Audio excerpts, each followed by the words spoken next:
YCP నేత మాజీ మంత్రి కాకాని గోవర్ధన్ రెడ్డిని సిట్ అధికారులు కస్టడీలోకి తీసుకోనున్నారు.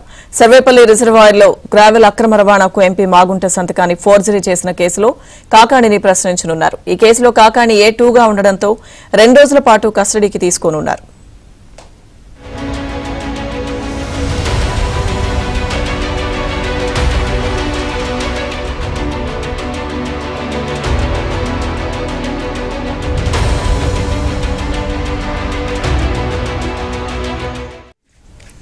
వైసీపీ నేత మాజీ మంత్రి కాకాని గోవర్ధన్ రెడ్డిని సిట్ అధికారులు కస్టడీలోకి తీసుకోనున్నారు. సర్వేపల్లి రిజర్వాయర్లో గ్రావెల్ అక్రమ రవాణాకు ఎంపీ మాగుంట సంతకాన్ని ఫోర్జరీ చేసిన కేసులో కాకానిని ప్రశ్నించనున్నారు. ఈ కేసులో కాకాని A2గా ఉండడంతో 2 రోజుల పాటు కస్టడీకి తీసుకోనున్నారు. ఈ అంశానికి సంబంధించిన పూర్తి అప్డేట్స్ మా ప్రతినిధి మహేష్ లైవ్ లో అందిస్తారు. మహేష్, లక్ష్మీదుర్గా ప్రధానంగా మనం చూస్తే ప్రస్తుతం మనం నెల్లూరు సెంట్రల్ జైలు వద్ద ఉన్నాం. ఇక్కడ కాకాని గోవర్ధన్ రెడ్డి రిమాండ్ లో ఉన్న విషయం తెలిసిందే. మాజీ మంత్రి ఆయన్ని కస్టడీలోకి తీసుకోమని 2వ అదనపు జిల్లా మెజిస్ట్రేట్ కోర్టు నిన్న ఆర్డర్స్ ఇవ్వడం జరిగింది. ఆ మేరకు బాపట్ల నుంచి సిట్ అధికారులు ఇప్పటికే జైలుకి చేరుకున్నారు, లోపలికి వెళ్తున్నారు. మరి కాసేపట్లో ఆయన కస్టడీకి తీసుకునే అవకాశం ఉంది. ఈ రోజు రేపు 2 రోజుల పాటు కస్టడీలో ఆయన విచారించనున్నారు.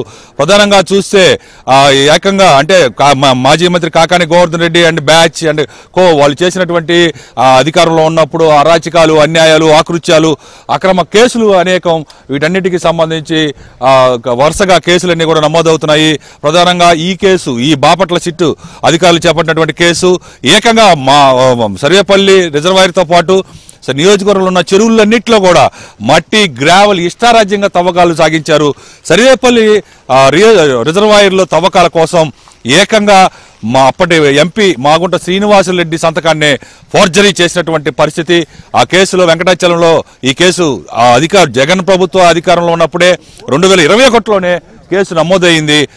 ఆ కేసుకు సంబంధించి ఆ కేసులో కాకాని గోవర్ధన్ రెడ్డి A2గా ఉన్నారు. ఈ ఏకంగా మాగుంట శ్రీనివాసులరెడ్డి సంతకాన్ని ఫోర్జరీ చేసినటువంటి పరిస్థితి ఉంది. దీనికి సంబంధించి ఇవాళ మరి కాసేపట్లో మాజీ మంత్రి కాకాని గోవర్ధన్ రెడ్డిని సిట్ అధికారులు కస్టడీలోకి తీసుకొని కృష్ణపట్నం పోలీస్ స్టేషన్ తరలించే అవకాశం ఉంది.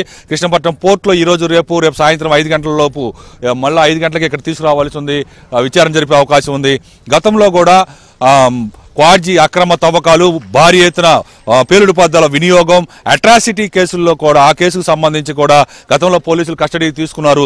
అయితే కాకాని గోవర్ధన్ రెడ్డి 3 రోజుల పాటు, అప్పట్లో 3 రోజుల పాటు కస్టడీలో ఉంటే 3 రోజులు కూడా నోరు మెదపినటువంటి పరిస్థితి. దాదాపు 60 క్వశ్చన్లు పోలీసులు వేస్తే కేవలం 2-3టికి మాత్రమే సమాధానం, నాకు తెలియదు, నాకు సంబంధం లేదు, మర్చిపోయి ఎట్లాంటి సమాధానాలు చెప్తూ వచ్చారు. మరి ఈ 2 రోజులు ఇవాళ రేపు విచారణలో ఏమైనా వాస్తవాలు బయట పెడతారా? అక్రమ తవ్వకాలు ఏదైతే ఉందో సర్వేపల్లి రిజర్వాయర్లో గ్రావెల్ అక్రమ తవ్వకాలకు సంబంధించి ఏమైనా వివరాలు చెప్తారో లేదో చూడాలి. మొత్తం మీద కాకాని గోవర్ధన్ రెడ్డికి అయితే వరుసగా కేసులన్నీ కూడా చేసినటువంటి పాపాలన్నీ కూడా కాలనాగులై వెంటాడుతూ ఉన్నాయి. ఇప్పటికే చాలా కేసుల్లో ఆయన రిమాండ్ విధించడం జరిగింది.